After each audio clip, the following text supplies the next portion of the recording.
It was a summer night in Evansville, Indiana, July 21st, 1994. The heat hung heavy in the air, and so did the tension between Matthew Wrinkles and his estranged wife, Deborah.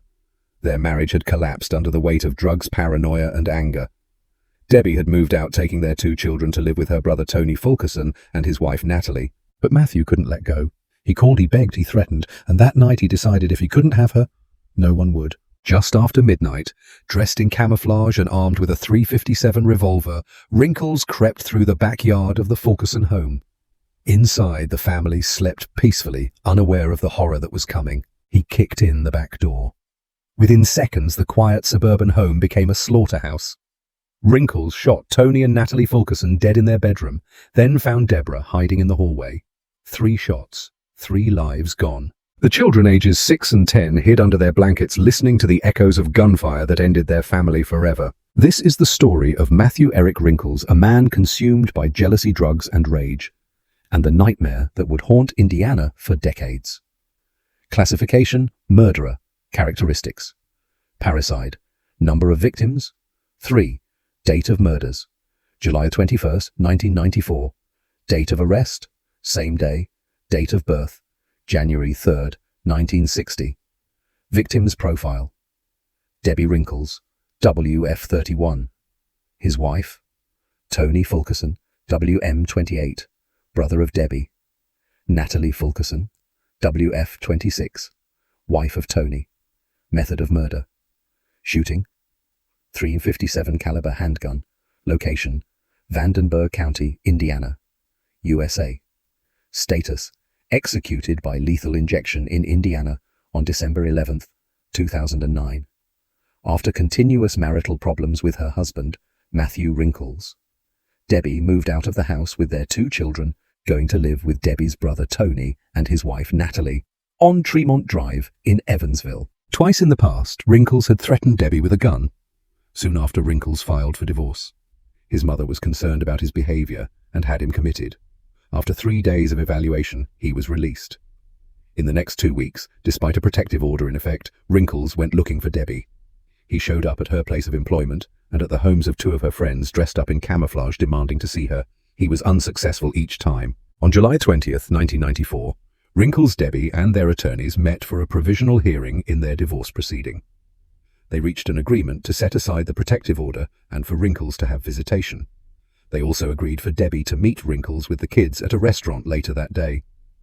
Debbie decided not to show up for the meeting. Later that night, Wrinkles again dressed up in camouflage and drove to the home of Tony Fulkerson, where Debbie and the kids were staying.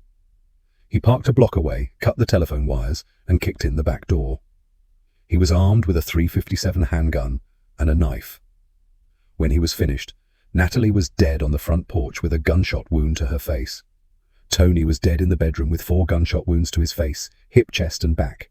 Debbie was dead in the hallway with a gunshot wound to her chest/shoulder area. One of the children, Lindsay Wrinkles, saw her father shoot her mother, then open her shirt and attempt CPR. Lindsay told him she was going to call police, and he fled from the house. Wrinkles was later arrested at the home of his cousin, where the .357 murder weapon was recovered. Final special meal: prime rib with a loaded baked potato, pork chops with steak fries, and 2 salads with ranch dressing and rolls. Final words: not at this time, let's get it done. Let's lock and load. It's plagiarized, but what the hell? Clark County Prosecuting Attorney. Wrinkles Matthew E. number 82. On death row since 06-14-95. DOB 01-03-1960. DOC SAR 952-132. White male. Vandenberg County Circuit Court Judge Richard L. Young. Prosecutor Stanley M. Levko. Mary Margaret Lloyd. Defense Michael J. Danks, Dennis A. Vowles. Date of murder: July 21st, 1994. Victim: Debbie Wrinkles, WF31 wife. Tony Fulkerson, WM28, brother of Debbie. Natalie Fulkerson, WF26, wife of Tony. Method of murder: shooting with gun. Summary: after continuous marital problems with her husband, Matthew Wrinkles, Debbie moved out of the house with their 2 children, going to live with Debbie's brother Tony and his wife Natalie on Tremont Drive in Evansville. Twice in the past, Wrinkles had threatened Debbie with a gun. Soon after, Wrinkles filed for divorce. His mother was concerned about his behavior and had him committed. After 3 days of evaluation, he was released. In the next 2 weeks, despite a protective order in effect, Wrinkles went looking for Debbie. He showed up at her place of employment and at the homes of 2 of her friends dressed up in camouflage, demanding to see her.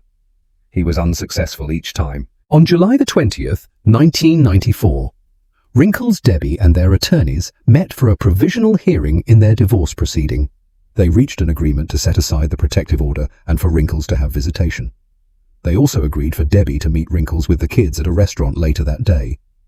Debbie decided not to show up for the meeting. Later that night, Wrinkles again dressed up in camouflage and drove to the home of Tony Fulkerson, where Debbie and the kids were staying.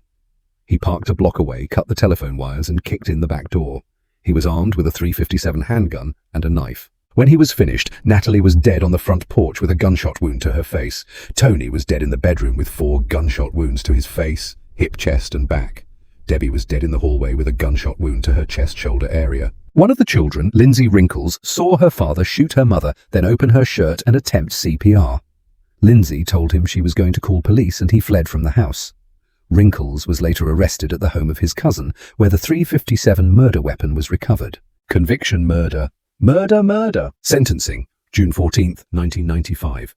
Death sentence. Aggravating circumstances: B. 3 murders. Mitigating circumstances: no significant history of criminal conduct. Methamphetamine. Intoxication. At time of murders?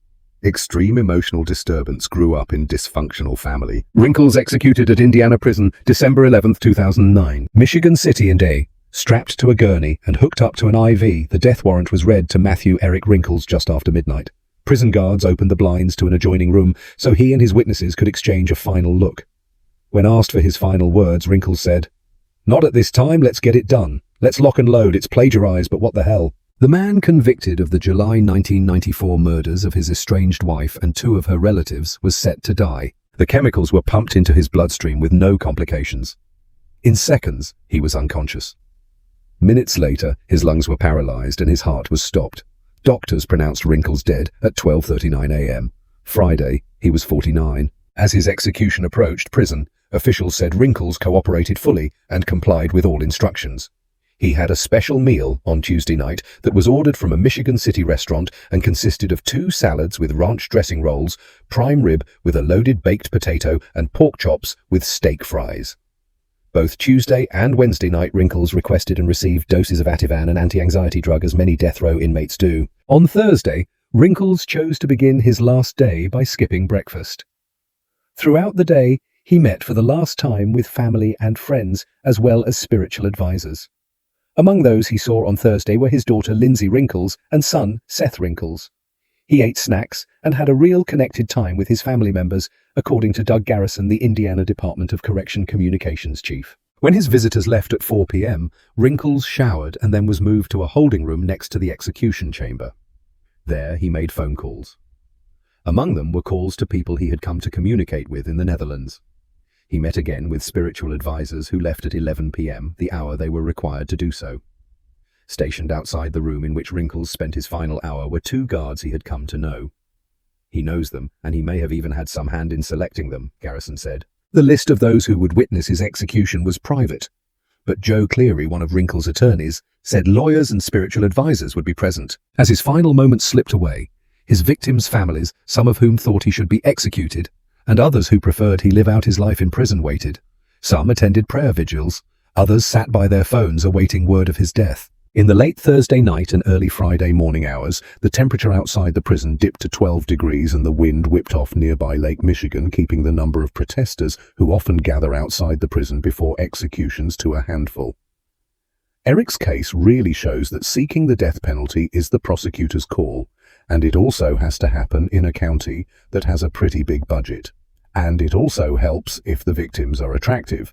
And white, said Marty Pizzini, 69, of Chesteron, who protested, along with several other members of the Juneland Coalition, to abolish the death penalty. 3 execution teams made preparations. 1 to shackle him to a gurney and wheel him into the execution chamber, a 2nd to hook up an IV, and the final team to start the lethal drip. In Indianapolis, Vanderburgh County Prosecutor Stan Levko waited with 2 deputy attorneys general. They were on hand in case of any last-minute legal developments, an unlikely occurrence, since Wrinkles, who had exhausted his state and federal appeals last month, ordered his lawyers not to seek clemency from Governor Mitch Daniels.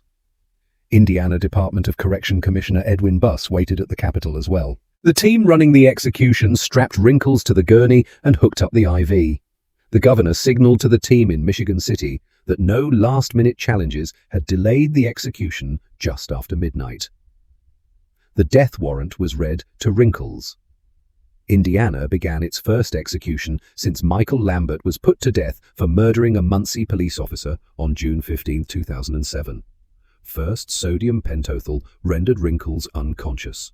Then, pancuronium bromide paralyzed his muscles and respiratory system. Finally, potassium chloride stopped his heart. Doctors declared Wrinkles dead. His body will be transported to Evansville, where he will be buried. Wrinkles, an Evansville resident, was found guilty of the July 21, 1994 shooting deaths of his estranged wife, Deborah Jean Wrinkles, 31, her brother Mark Tony Fulkerson, 28, and Fulkerson's wife, Natalie Fulkerson, 26. The slayings occurred 9 days after a doctor ended Wrinkles' 3-day stay in the southwestern Indiana Mental Health Center, despite his mother's reports of his erratic behavior. The doctor said Wrinkles was not gravely disabled. According to police, Wrinkles was high on methamphetamine and dressed in camouflage and face paint when he cut the phone lines at the Fulkerson home, where his estranged wife was staying at 2 a.m. that summer night. Wielding a knife and a .357 Magnum revolver, Wrinkles kicked in the door. First, he shot Tony Fulkerson. Next, he ignored his daughter's pleas and shot his wife. Then he shot Natalie Fulkerson. All the way through the legal process, and even after Wrinkles' fate was sealed, family members of his victims disagreed as to whether death was the appropriate punishment. May McIntyre, the mother of Wrinkles' estranged wife, said his fate was well-deserved. "I can remember all the abuse that my daughter went through, and the abuse that my whole family went through with him," McIntyre said late Thursday night as Wrinkles' execution approached. "She chose to stay home in Evansville rather than make the trip to Michigan City. Some people might think I'm heartless, but I'm not," McIntyre said. "He's never told me he's sorry for what he did to my children, and I don't have any remorse for him. It's never going to get any better as long as he's living." Mary Winokur, the mother of Natalie Fulkerson, asked Daniels to grant Wrinkles clemency. She preferred having the man spend his life in prison. Tracy Hobgood, the niece of Tony Fulkerson, was in the house and said she survived Wrinkles' wrath only because Natalie Fulkerson stepped in front of her. Nonetheless, she opposed his execution, attending a prayer vigil in Evansville on Thursday night. Eric was addicted to meth when he did this. Eric wasn't in his right mind when he did this. If they could just understand that they're killing a man tonight that really doesn't understand what he did, Hobgood said, her voice trailing off. Killing Eric tonight is not going to solve anything.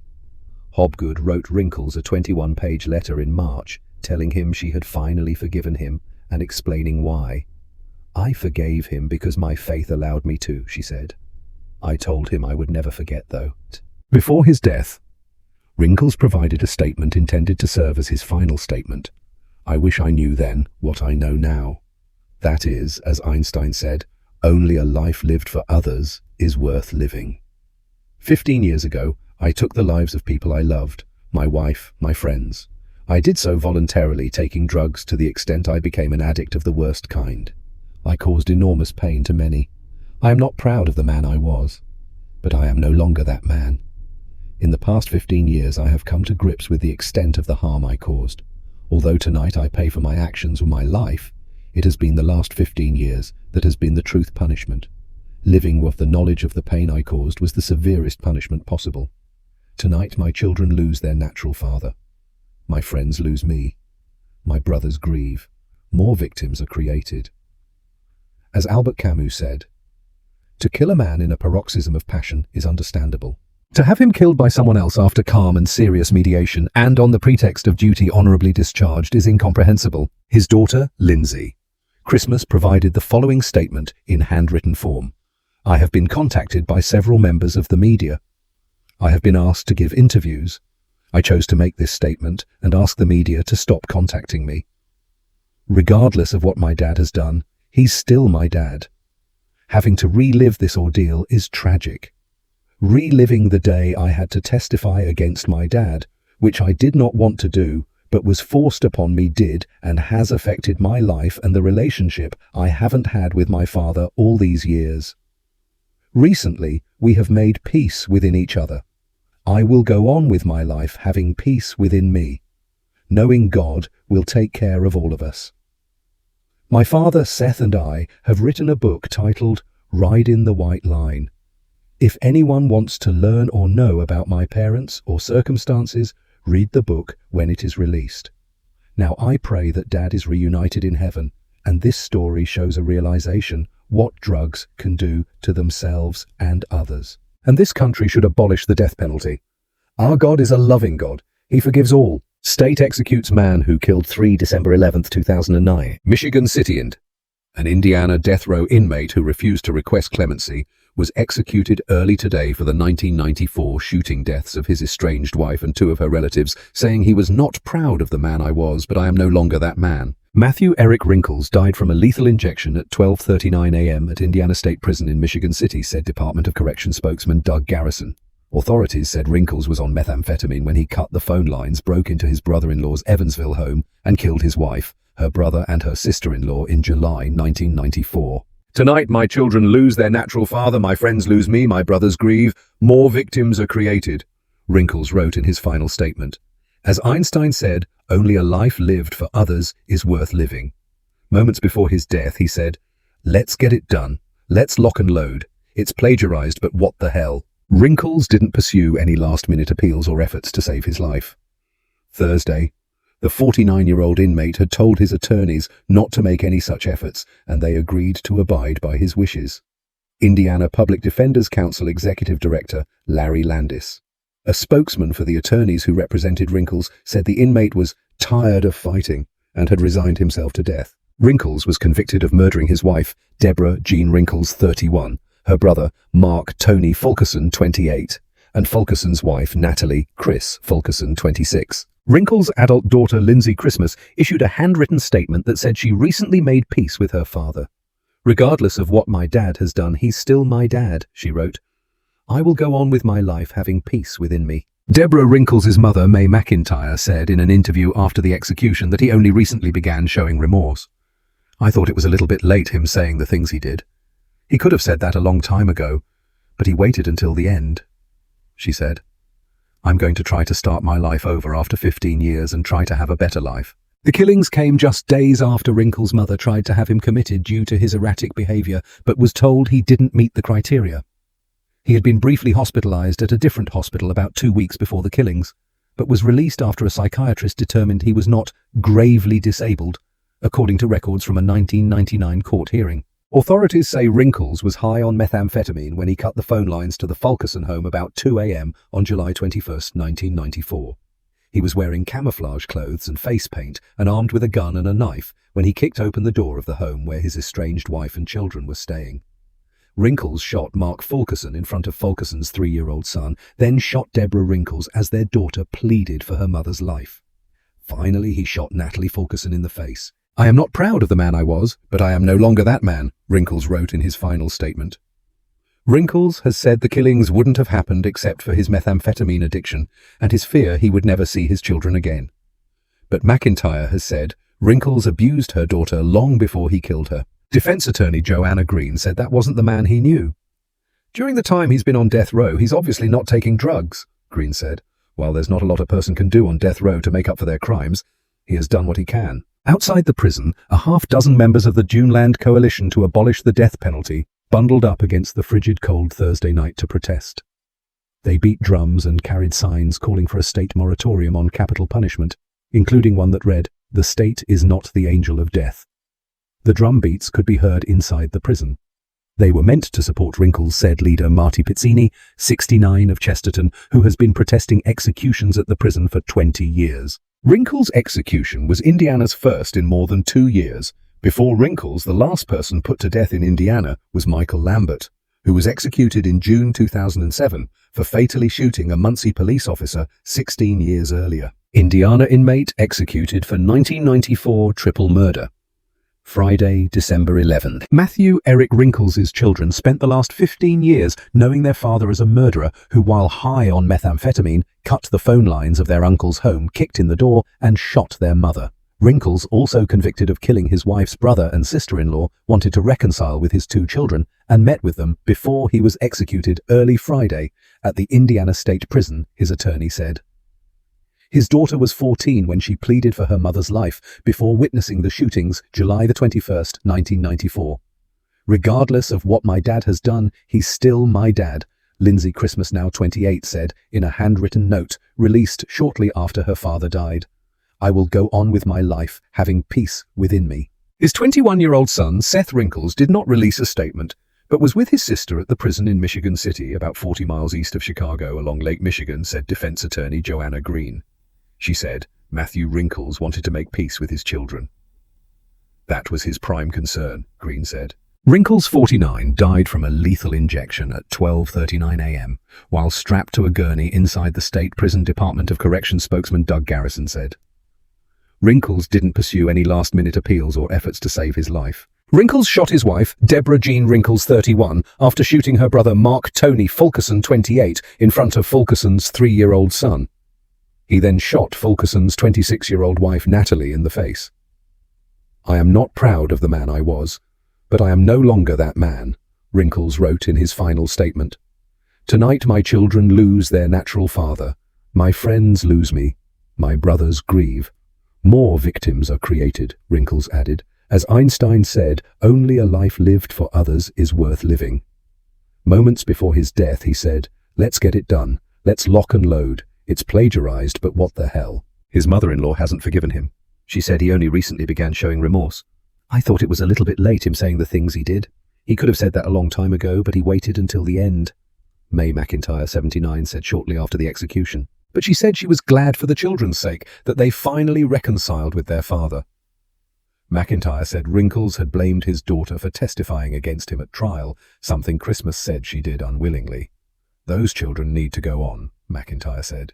Noting that she wanted to do the same, she added, "I'm going to try to start my life over after 15 years and try to have a better life." The 1994 killings came just days after Wrinkles' mother tried to have him committed due to his erratic behavior, but she was told he didn't meet the criteria.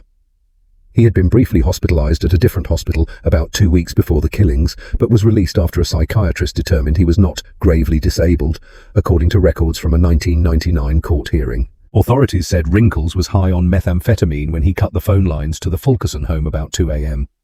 He was wearing camouflage clothes and face paint and armed with a gun and a knife when he kicked open the door of the home where his estranged wife and children were staying. Wrinkles had said the killings wouldn't have happened except for his methamphetamine addiction and his fear he would never see his children again.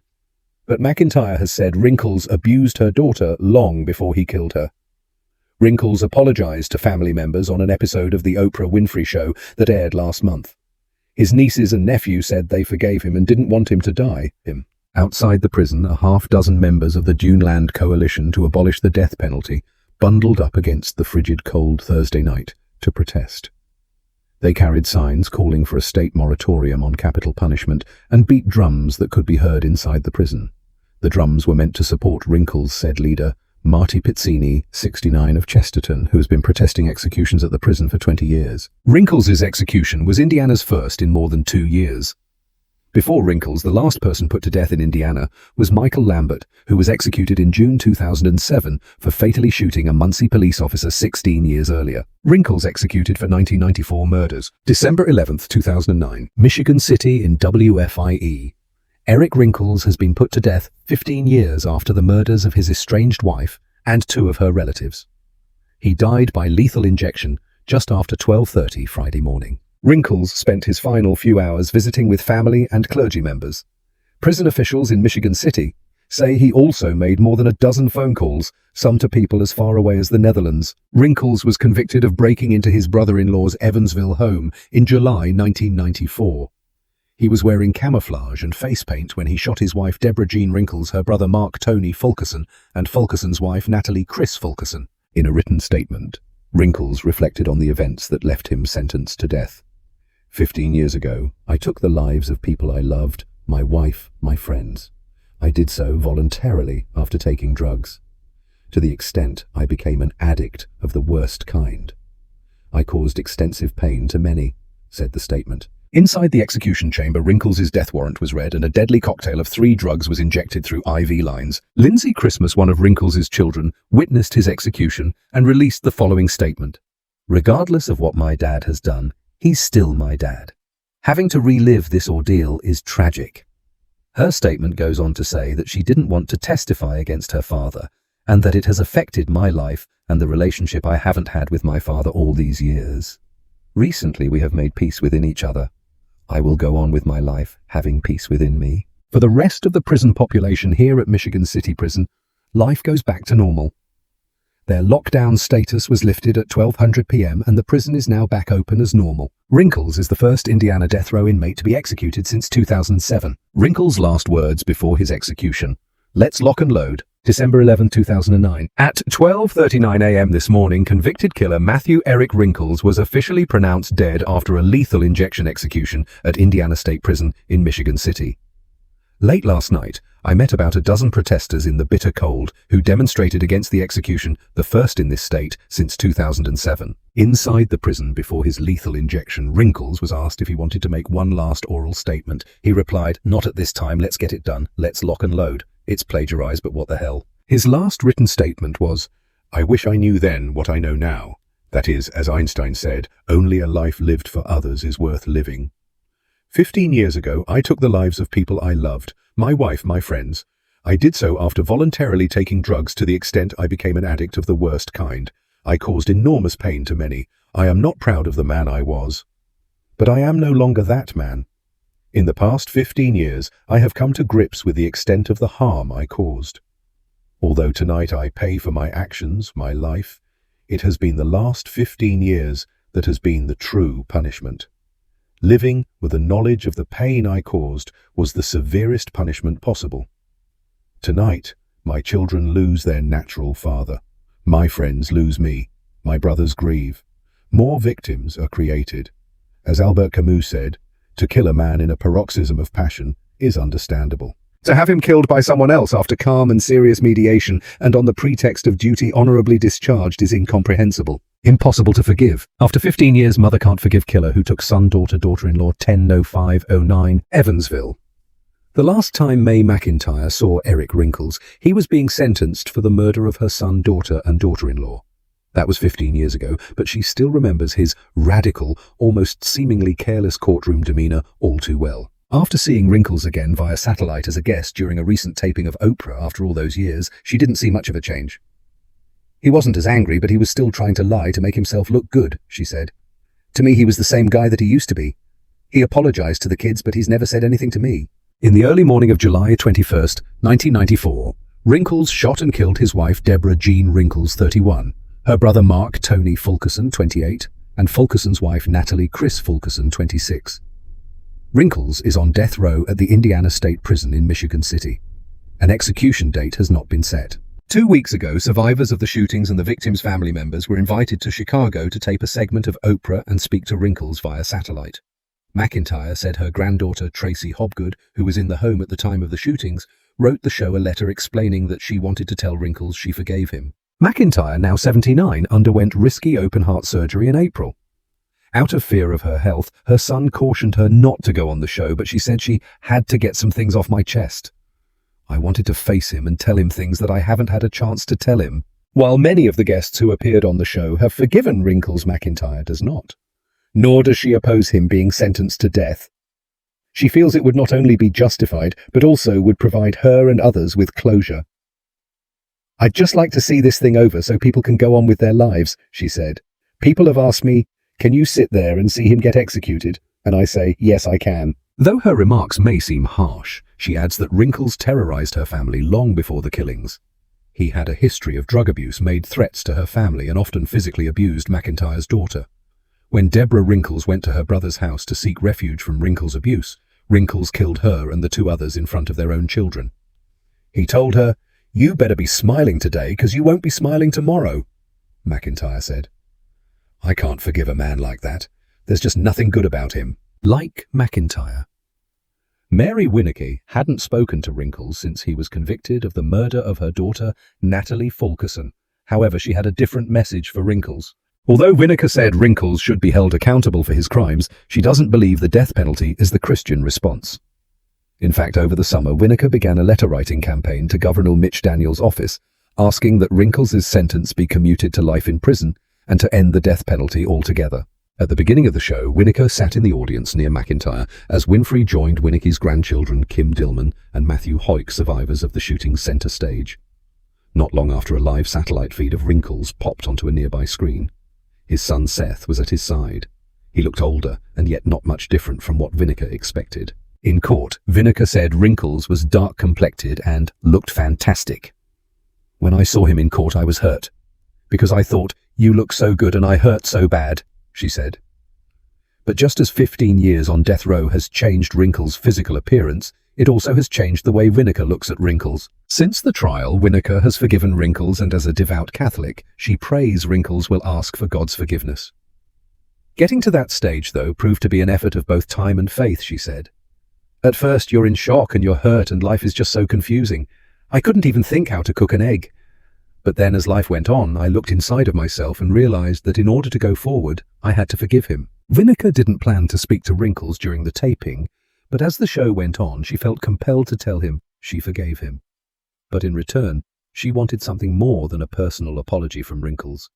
She asked him to get down on his knees and ask for God's forgiveness too. "When I told him that, he just sat there and shook his head," she said. "He didn't know what to reply." Winicky's grandchildren shared her sentiments. From jail, Wrinkles had written them letters asking for their forgiveness. Now both adults with children of their own, Dillman and Hoyk, were ready to tell Wrinkles to his face they forgive him and convey that with the help of God, hate has not consumed them. Why exactly? For Winicky, the answer comes in examining the last moments of her daughter's life. Natalie died stepping in front of the gun. She was pushing Tracy Hobgood out the door. "So for her to give her life for another, how can you turn around and teach your children how to hate?" Winicky said. "You can't. It's just impossible." Winicky said the show is slated to air sometime in October, but a time and exact date have not been determined. Final hours of a death row inmate. Anti-death penalty group holds vigil outside Indiana jail before Wrinkles' execution. Friday, December 11th, 2009, Michigan City. His attorneys, under orders to not make any last-minute appeals on his behalf, death row inmate Matthew Eric Wrinkles spent the last few hours of his life meeting with members of the clergy. Outside Wrinkles' cell, and beyond the prison walls and past the gates, the Duneland Coalition to abolish the death penalty set up shop in the parking lot of Indiana's death row, the Indiana State Prison in Michigan City. With temperatures already in the teens, members of the group braved the wind with signs, drums, and a public address system to protest what they see as an inhumane punishment. Shortly after midnight Friday, the 49-year-old was scheduled to receive a fatal combination of sodium pentothal, procurium bromide, and potassium chloride, which will cause him to fall asleep, paralyze his lungs, and stop his heart. He is Indiana's 92nd inmate to be put to death, and the first in more than 2 years. Wrinkles was sentenced to death row after a Vanderburgh County jury convicted him of the 1994 killings of his estranged wife, her brother, and her sister-in-law, 31-year-old Deborah Wrinkles, 28-year-old Tony Fulkerson, and 26-year-old Natalie Fulkerson. Wrinkles ate his last meal, Tuesday prime rib, with a loaded baked potato pork chops with steak fries and 2 salads with ranch dressing and rolls.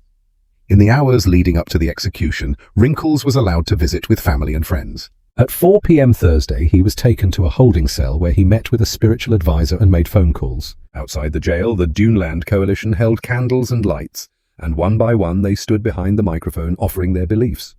One of the group's members, Chesterton resident Marty Pizzini, said she has been coming to execution night vigils for about 17 years. A social worker, nurse, and teacher, Pizzini calmly and systematically recites arguments against capital punishment from both a moral and a pragmatic perspective. "There's a lot of things we can do to stop crime, and spending $1 million to put someone to death isn't one of them," Pizzini said. "We do a disservice to think the world is safer because we killed a killer." State law provides for the condemned to have 5 friends or family members present for the execution, and for the victims to have 8 members of the immediate family present. Indiana Department of Corrections spokeswoman Pamela James said the exact number of witnesses present and their identities are withheld per state law. Attorney Joe Cleary has said Wrinkles had invited 2 spiritual advisors to witness his death but wasn't sure whether any family members would be present. Deacon Malcolm Lunsford of Merrillville's SS, Peter and Paul Catholic Church, and the Reverend Thomas McNally of the Congregation of Holy Cross in South Bend this week told The Times they will administer Wrinkles's final sacraments. Mary Winokur, the 65-year-old mother of Natalie Fulkerson, told the Associated Press she planned to attend a prayer vigil at her church in Evansville and would not be at the prison. May McIntyre, the 79-year-old adoptive mother of Deborah Wrinkles, had planned to attend the execution but had heart surgery in April and now plans to stay home. While Winokur has been able to find some measure of forgiveness and led a letter-writing campaign to Governor Mitch Daniels pleading for clemency for her daughter's killer, McIntyre has not. "It's just sad that my daughter had met somebody like him when she was such a good person," she said.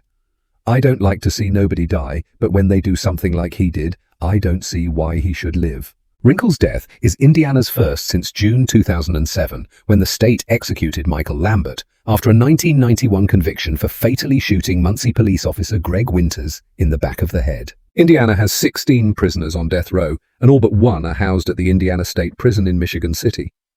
Deborah Denise Brown, who was convicted in 1986 of killing a 7-year-old in Gary, remains housed in Ohio and sentenced to death in Indiana, which lacks facilities for female death row inmates. Execution of Wrinkles to end 2-year state hiatus, December 9, 2009. Indianapolis. When Matthew Eric Wrinkles is put to death early Friday at the Indiana State Prison in Michigan City, it will have been more than 2 years since Indiana executed a death row inmate. July 15, 2007 was the last time a death sentence was carried out. That's when Michael Lambert was given a lethal injection. Lambert was convicted of the 1990 slaying of Muncie police officer Greg Winters. Lambert was picked up by police for public intoxication, but officers did not find the handgun Lambert was carrying. While Winters was taking Lambert to jail in the back of his squad car, Lambert shot Winters 5 times in the back of the head and neck. The time between Lambert's and Wrinkles' executions is the longest period between executions in Indiana since a 9-year gap between when William Vandiver died in the electric chair in 1985 to when Gregory Reznova was electrocuted in 1994. Even at the federal prison in Terre Haute, where 3 men, including Oklahoma City bomber Timothy McVeigh, have been put to death, there hasn't seen an execution since 2003. It's indicative of a slow movement away from the death penalty in favor of life without parole, a verdict prosecutors believe can be achieved more quickly and cheaper. The number of executions nationwide began to rise in the 1980s and peaked in 1999 when 98 inmates were put to death. But a steady decline began over the next decade, and in 2008, only 37 executions took place. Larry Landis, the executive director of the Indiana Public Defender Council, said the death penalty is being sought less often for 2 reasons. One is the fiscal impact on county budgets. The other is the reduced likelihood of the death sentence actually surviving a jury and the appellate process. They don't want to face the risk of spending a lot of money and not getting what they're asking for, when life without parole is a guarantee the killer will die behind bars, Landis said. The Indiana Criminal Law Study Commission found in 2002 that the total cost of death penalty cases is an average of 38% more than that of imprisoning a person for life without parole. Counties are eligible for aid from the Indiana Public Defender Commission that can cover up to half the cost of a trial. Still, the expense can become almost unbearable for some rural counties. Pike County prosecutor Darren McDonald cited cost as one reason he agreed to put Nicholas Harbison, who pleaded guilty to the 2006 slaying of 3 people, behind bars for life. Vanderburgh County prosecutor Stan Levko has said that while expense alone isn't enough to stop him from seeking the death penalty, it does cause him to proceed with greater reluctance. Landis said defense attorneys are required to examine the psychological and social history of the accused life stories that tell how accused killers got to be who they are. Those stories, he said, affect juries. There seems to be a willingness to say, well, it isn't excusable, but we're willing to consider the human condition and how they got so twisted and gnarled, deformed, Landis said. As long as they're going to be confined in prison and not released, I don't feel the need to kill them. Prosecutors such as McDonald say they won't rule out capital punishment because they are unwilling to send the message that those who commit heinous crimes won't be put to death if they commit those crimes in rural counties. Victims' mothers differ on death penalty. The Indianapolis Star, December 9, 2009. Mary Winokur lost the daughter who was her best friend. May McIntyre's adopted son and daughter Her sister's children, whom she had raised as her own, died the same day.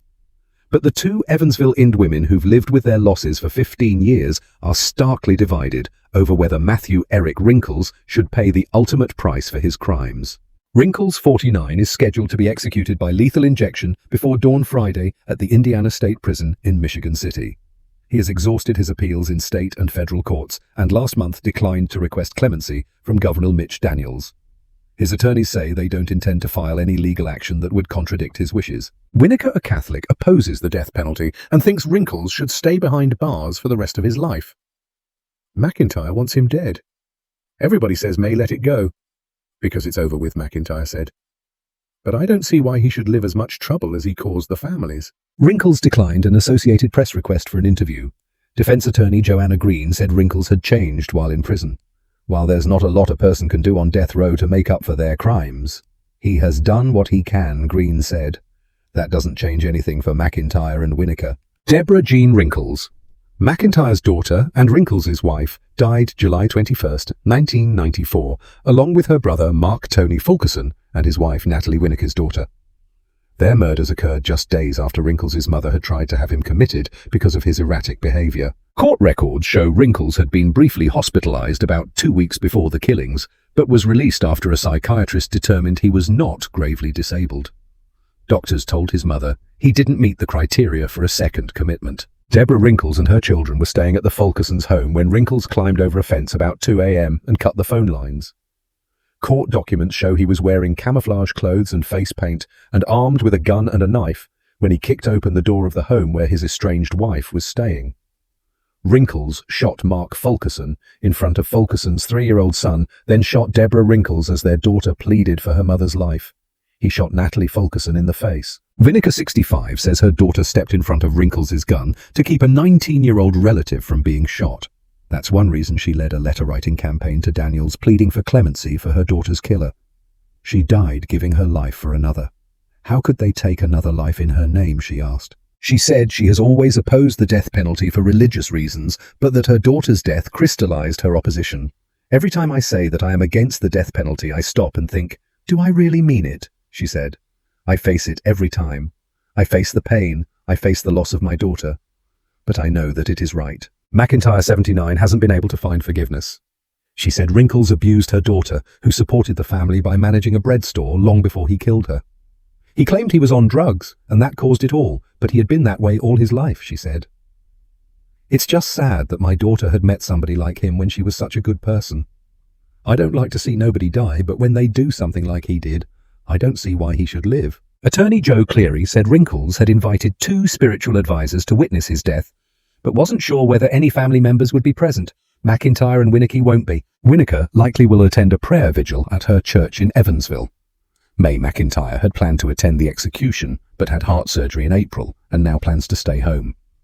I'll just be glad when this is all over and we can just get on with our life, McIntyre said. Both women spoke with Wrinkles by video during a recent appearance on Oprah Winfrey's television show.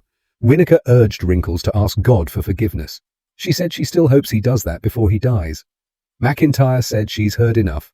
He's been in prison for 15 years, and he's still trying to make himself look good, McIntyre said. He never once has said to me that he was sorry for killing Debbie and Tony. Wrinkles' execution will be Indiana's first since June 15, 2007, when Michael Lambert was put to death for fatally shooting a Muncie police officer 16 years earlier, searching for closure. Eric Wrinkles, a father of 2, was in the middle of a nasty divorce and custody battle when his estranged wife Debbie went to live with her brother and his family. On July 21, 1994, Eric broke into his brother-in-law's home at 2 a.m., wearing camouflage and armed with a .357 caliber Magnum. In a rage, he shot and killed Debbie, her brother Tony, and his wife Natalie. 4 children were home at the time of the crime. In 1995, Eric was sentenced to death for the brutal murders. His final appeal was denied in May 2009. As of November 9, 2009, Eric was scheduled for execution by lethal injection. Kim and Matt were 9 years old and 3 years old respectively the night their parents were shot to death by their uncle Eric. Kim says she wasn't aware of her aunt's struggles with Eric until she and her kids moved in. There was always kind of a tension there, but not until about 2 weeks before all this happened did I even realize that something was wrong, she says. It was never like that before. We were always at their house playing. Watch Kim and Matt talk about their parents. Matt says he was too young to remember much from that night, but Kim says she remembers every detail. I remember waking up and Eric was actually outside my bedroom door and standing over Debbie's body saying, "Debbie, please don't die, please don't die." Kim says she waited for Eric to leave and then set out to find her little brother. "I went through the house looking for him," she says. "On the way to my parents' bedroom, I had to step over Debbie's body and then into my parents' room. My dad was on the floor and there was Matt in our parents' bed hiding under the covers, so I got my brother and we went back to our room." Kim says she found Eric's 7-year-old son on the way to her room. The 3 children huddled on a top bunk until police found them.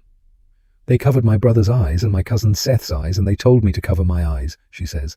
"Thankfully I did, because it turns out on my front porch was where my mum was at, and I'm really glad that I don't have to live with that picture in my head." Debbie's niece Tracy was also living with the family at the time of the murders. Then 19, Tracy says she was sleeping on the couch when Eric broke into the house. "Gunfire was coming from the bedroom," she says. "The last thing I know is Natalie's running over to the couch telling me to get up. I couldn't get up off the couch, I was in shock.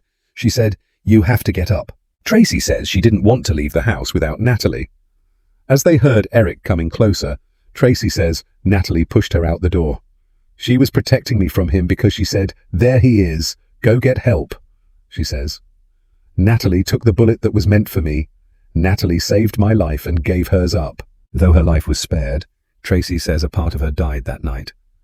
"I think about Tony and Natalie Debbie, and that night every day." In an effort to start healing, Tracy says she recently wrote Eric a letter. "I forgave Eric Wrinkles for killing my family," she says. "It was time to start healing, and that's where I wanted to start from. I don't want him to be out of prison, but I don't want him on death row." Speaking via satellite from the Indiana State Prison, Eric addresses his family for what could be the last time. Eric says he never intended to kill anyone that night. He says he was high on meth and on his way to a friend's house out of town. Eric says he wore camouflage because he planned to go hunting and fishing and only stopped by to the house to see his children. "I didn't think I would ever see them again," he says. "It wasn't to kill anybody." Some family members feel Eric uses his drug abuse as an excuse for the murders. Eric says he understands their point. "I take full responsibility for what I did," he says, "but Natalie and I never had problems until the drugs. Anyone that's done methamphetamine, it changes you, and not in a good way." When asked whether he deserves the death penalty, Eric says he doesn't think his opinion matters. Still, he says even the 14 years he spent in prison could never make up for what he did. "You can't put a price on human life," he says. Eric says he hopes to provide Kim, Matt, Tracy and his 2 children with some closure before execution day. He recently sent Kim and Matt an apology. "I owe you both a great debt that I can never repay," he writes. "I'm truly sorry about what I did and how I affect both of you. I still hold a lot of love in my heart for you, Kim and Matt, and I pray that this letter eases your pain at least a little and that you can move on with your lives and be happy, healthy, and at peace with things for the rest of what I hope will be long lives." Watch Kim read Eric's letter. Kim says she's not sure she can trust Eric's apology, but seeing him die won't bring her any resolution. "I forgave him a long time ago," Kim says. "I don't want to carry that hate with me for the rest of my life." Matt agrees. "I just think he should sit in jail for the rest of his life. Taking him is not going to bring my parents back." Mary, Natalie's mother, says she didn't raise Kim and Matt to hate Eric. "It's because of my faith, because when you give thanks to God, God carries you, and he gave us peace," she says. "Natalie's in heaven, so I have a lot to be thankful for." Mary says she doesn't believe Eric's story, but she still forgives him. "I pray for you that you ask God for forgiveness, because that's where it's all at. And I ask everybody to write the governor to stop the death penalty, because we're not here to judge. You deserve to be in jail, but we don't want you to die." "I think that's very big of Mary," Eric says. "Not everyone in the family can forgive." Debbie and Tony's mother May raised Debbie and Eric's children after the murders. "Eric was abusive to her from the time they married," she says. "I hate him for what he did. He terrorized my family." May doesn't believe Eric deserves to live. "He has been tried by 12 jurors. He was sentenced to death row, and that's where he should go. He should die," she says. "He killed 3 beautiful people and left 4 children orphaned." "I have gotten over this anger until this came up again," she says. "I don't have any sympathy for you, Eric. You've never said to me that you were sorry, never." After the show's audience left, Tracy, Kim and Matt have one last chance to talk to Eric. See what they had to say. Convicted killer Wrinkles lashes out in letter to prosecutor, December 4, 2009. Until a few days ago, it had been more than 13 years since Vanderburgh County prosecutor Stan Levko received a letter from Indiana death row inmate Matthew Eric Wrinkles. Wrinkles, who was convicted for the 1994 slayings of his wife, brother-in-law, and sister-in-law, is awaiting execution before dawn Friday, at the Indiana State Prison in Michigan City. So when Levko found a letter addressed from Wrinkles in the mail, he was surprised by both its arrival and the content of the note. It was only the second time since Wrinkles's verdict was read in a circuit courtroom in 1995 that he had contacted the prosecutor. The tone is a lot different in the other letter, he said. Levko recalls Wrinkles's first letter as almost friendly. He even apologized for telling Levko to get expletive after his sentencing.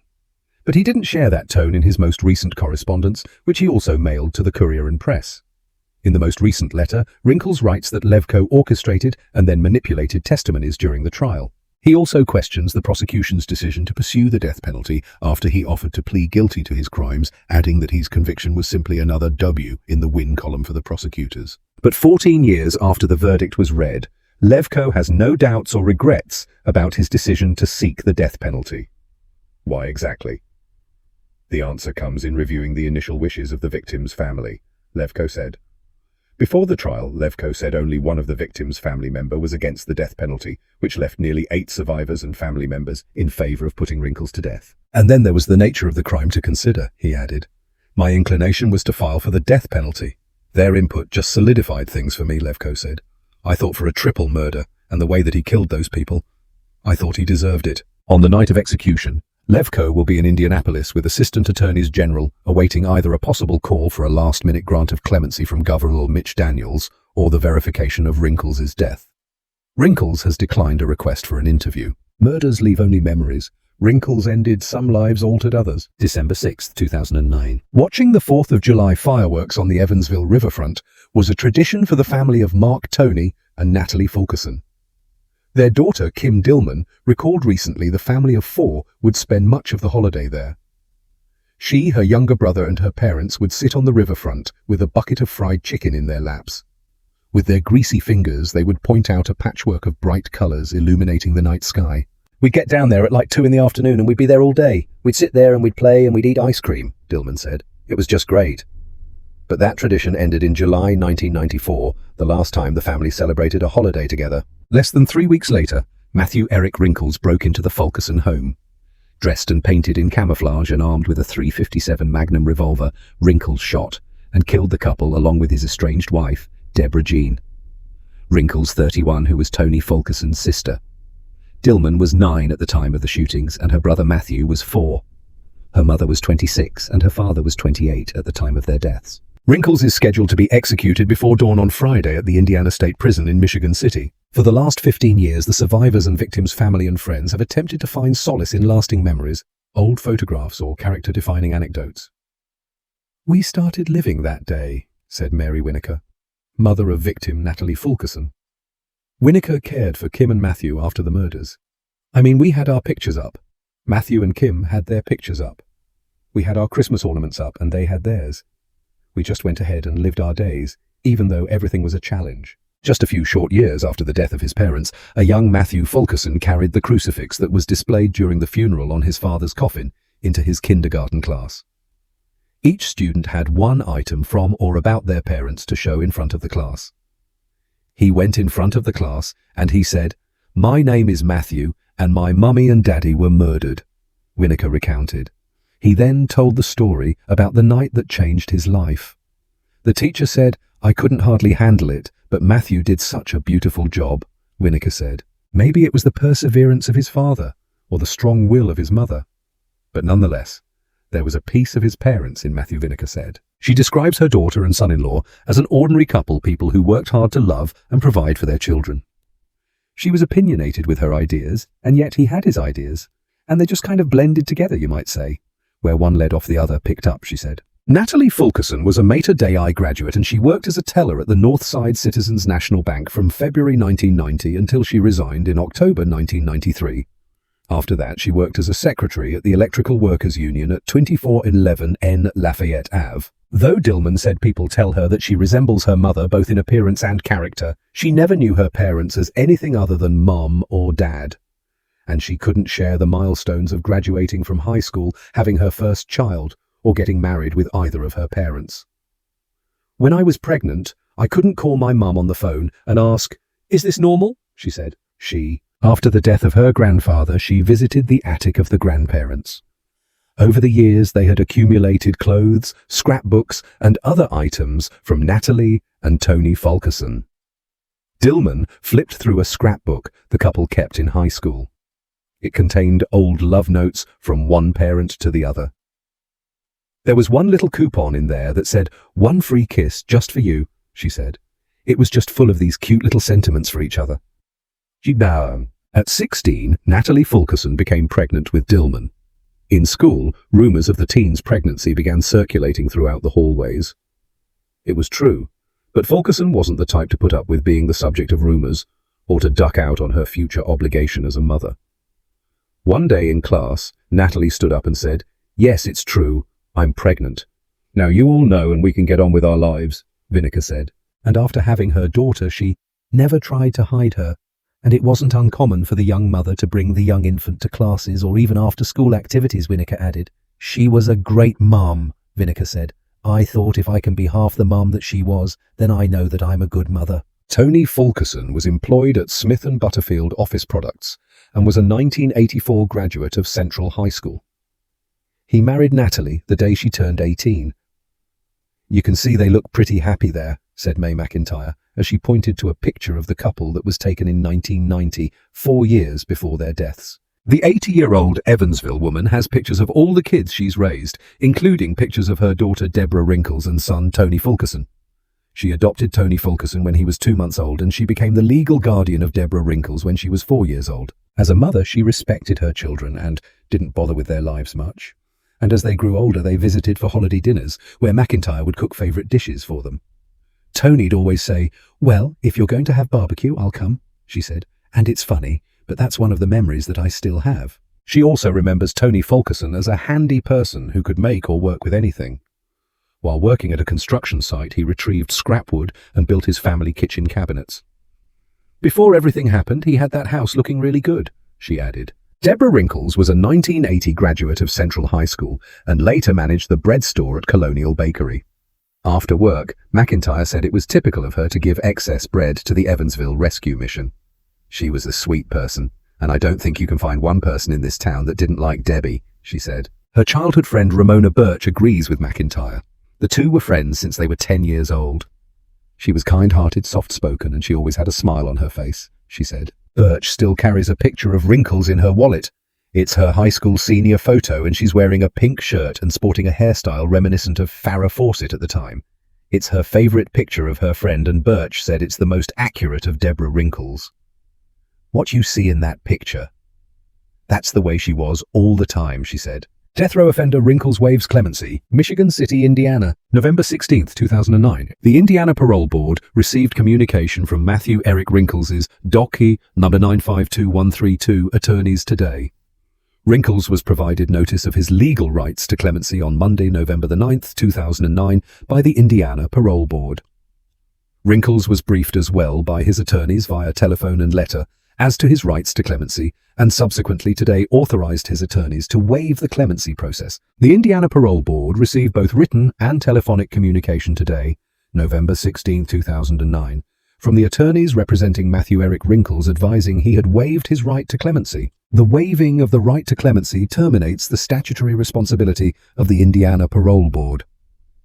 All previously scheduled hearings, interviews, and proceedings are hereby officially cancelled. Juror reflects on Wrinkles' trial. Dec 10, 2009. Evansville in WFIE. Linda Lender is an employee at 14 WFIE. She was a juror who helped convict and sentence Eric Wrinkles to his death sentence. She had been working here just a short time before being chosen to undergo what she calls a very hard week.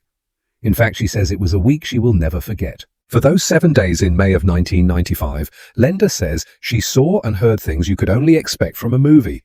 Pictures from the scene and testimony from loved ones and Eric Wrinkles, she says, were difficult to sit through. When it came time to discuss Wrinkles' punishment, Lenda says it took hours. No punishment, she felt, could bring the victims back. But again, Lenda admits it was those pictures that helped the jurors chose the death penalty. "I think we were all very confident in what we decided," Lenda said. "And to this day, I have never second-guessed the decision that we made. I think under the circumstances, it was really the only decision to make." Lenda says this is all very surreal for her. She feels Wrinkles' execution will not bring closure, but rather just end another chapter. Those opposed to the death penalty will hold a prayer vigil tonight at 8:00 p.m. at Holy Redeemer Church on West Mill Road. WFIE Evansville news reporter Stephanie Sylvie investigates death row and Matthew Eric Wrinkles. Dead men walking. That's how the men on death row have come to be known, but in Indiana that's simply no longer the case. The last man to die for his crimes from southwestern Indiana was Frank Qualls in 1946. In the last 20 years, 11 men have been sent to death row from here, but none have been executed. Exhaustive appeals and numerous overturned convictions have now dwindled that number to 4. Eric Wrinkles is among those remaining fighting for his life on death row. Back in 1994, Wrinkles cut the phone lines and kicked in the door of his brother-in-law's home. Wearing camouflage and face paint, he gunned down Tony and Natalie Fulkerson as they tried to escape with the children in the home. Wrinkles also shot and killed his wife Debbie as she tried to defend herself. It was the couple's own daughter who ran to a neighbor and called 911. In the call, the child said, "My dad shot my Uncle Tony and Natalie, and then my mum tried to shoot my dad. He killed." Stephanie Sylvie went within the walls of Westville's maximum control facility, the current home of Indiana's death row and current home to Eric Wrinkles. In his first television interview, Wrinkles talked with Stephanie about his hopes for being the next death row prisoner to have his death sentence overturned. Wrinkles was led into the interview booth on acclimated armed guards. He still struggles to acclimate himself to life on death row. He commented, "Anything seeing the sky, you know. I mean walking, being able to walk through grass, you know, seeing my kids." Wrinkles' world comes with a fluorescent light instead of sun. He has plexiglass and steel to replace grass and trees. Eric Wrinkles said, "I tell a lot of people it's similar to having the run of your house and then the next day being confined to your bathroom. Outsiders can interact with him only by telephone. That became his fate when he murdered 3 people in 1994. Wrinkles commented, "I still have nightmares to this day about it. You know, I guess that's a small price to pay for that." He prays one day he might leave this place. With sentences being overturned for so many other fellow inmates, Wrinkles has hope. While Eric Wrinkles prays for his life on Indiana's death row, Reverend Joseph Cunningham pleads for compassion. Like Wrinkles, Reverend Cunningham is from Evansville. Both men moved away but now live within minutes of each other. But they share more than proximity. Reverend Joseph Cunningham was one of 12 jurors who decided Eric Wrinkles should die for his crimes. Cunningham said, "I never in my wildest dreams or thoughts believed that I would be on that jury." Cunningham commented, "One can't comprehend the horror of having to see the weapon that has taken lives, to smell the blood on the sheets, to see the pictures that nobody has to see." Wrinkles said, "I think if it was presented to me as it was presented, I might have done the same thing they did." Cunningham explained, "What I kept picturing in my mind's eye was the picture of Natalie's face with the powder burns. Looking at that picture, this helpless woman running for her life to know that she was shot so close that was so clearly visible on her face was what brought me to the other side." Surprisingly, Eric Wrinkles sympathizes. When Stephanie Sylvie asked, "How did you feel about the death penalty before?" Wrinkles responded, "Oh, I believed in it, big supporter, big supporter. Take 'em all out back and shoot 'em. And I'm not against it now because I'm here. I see how people are put here. That's what I'm against. And I've seen some of the guys back here. I'm with the worst of the worst. I don't think so. That's ridiculous." Wrinkles accepts responsibility for his crimes but blames them on his addiction to methamphetamine. Wrinkles explained, "You have no cognitive reasoning ability. None. You cannot. It's amazing. You don't realize it either at the time. You can focus on one thing. It's an obsession, and you cannot reason. Your reasoning ability is gone none." Reverend Cunningham said, "Even with a delusional mind, there were too many aspects that didn't allow us to excuse the behavior," Stephanie told Wrinkles. "But you have to know now, it looked bad coming in with camouflage and—" Wrinkles replied, "Oh yeah, it's nuts. I mean, it's nuts." He says he's a different person now. "I want to call it instant Christian. You throw in 2 parts prison and 1 part Bible and shake it, and you get an instant Christian, you know. I went through a lot for 7 or 8 years. I didn't have anything to do with it. It was a slow maturation process for me before I came to that. That helps. Reverend Cunningham says if the jury's decision was overturned and Wrinkles received life without parole, he'd be fine with that. Reverend Cunningham said, I pray to God that we did that which was just. There is not a day that goes by that I don't think about it. And there's not a day that Eric Wrinkles doesn't think about the wrong turn he took 10 years ago that changed so many lives forever. Westville's maximum control facility is a temporary housing unit for the inmates, while death row in Michigan City is being renovated. Despite the fact that the project is costing taxpayers millions more, inmates are being removed from death row, then staying. Wrinkles and other inmates are angry about the conditions there. They say many of the rights they previously had, like spending time together, the ability to move about more freely, and larger cells, were unfairly taken away in the move. Eric Wrinkles' actions affected far more people than himself, but even his victims' relatives disagree whether he should die for his crimes. May McIntyre. Debbie Wrinkles and Tony Fulkerson's mother commented, I don't know why Eric thinks he has the right to live when he killed 3 people and made 4 children orphans. Mary Winokur, Natalie Fulkerson's mother, said, there is no closure as long as the death penalty is hanging over our heads. Matthew Eric Wrinkles. Matthew Eric Wrinkles was sentenced to death for the murders of his estranged wife and his wife's brother and sister-in-law. In June 1994, Wrinkles' wife Debbie and the couple's 2 children, Lindsay and Seth, moved into the Evansville home of Mark and Natalie Fulkerson, Debbie's brother and sister-in-law. Wrinkles filed for divorce on June 30th, 1994. And Debbie obtained a protective order that same day prohibiting Wrinkles from having any contact with her and the children. At a provisional divorce hearing on July the 20th, 1994, Debbie agreed to a rescission of the protective order, and Wrinkles and Debbie agreed that Debbie would retain custody of the children, but Wrinkles would have reasonable visitation rights. Wrinkles and Debbie agreed to meet later that day at a local fast food restaurant so that Wrinkles could see his children, whom he had not seen in over a month. However, Debbie and the children never showed up. Wrinkles called his divorce attorney, who told him that although nothing could be done that night because the courts were closed, he would take care of it tomorrow. Wrinkles, still frustrated, called the Fulkerson home to speak with Debbie, but she was not there. When Debbie returned later that night, she called Wrinkles to set up a meeting for the next day, but there was no answer. Around 2 a.m. on July 21st, 1994, Wrinkles parked his truck a block away from the Fulkerson home, put on camouflage clothing, painted his face, and armed himself with a .357 Magnum revolver and a knife. He then climbed over a fence into the Fulkersons' backyard, cut the telephone wires, and kicked in the back door. Wrinkles first approached Mark in his bedroom, shooting him 4 times in the presence of his 3-year-old son. Awakened by the gunshots, Debbie entered the bedroom hallway and saw that Wrinkles had shot her brother. Debbie, who had already grabbed her gun for protection, shot Wrinkles in the arm and then fell to the floor. Lindsay, also awakened by the gunshots, entered the bedroom hallway, and upon seeing her father about to shoot her, Mother pleaded, "Dad, please don't shoot Mom." Wrinkles responded, "Shut up," and then shot Debbie in the chest. In the meantime, the sister-in-law Natalie ran out the front door. Wrinkles followed Natalie onto the front porch and shot her in the face at close range. Subsequent autopsies revealed that Mark, Debbie, and Natalie each died from gunshot wounds. Police apprehended Wrinkles later that morning in Warwick County.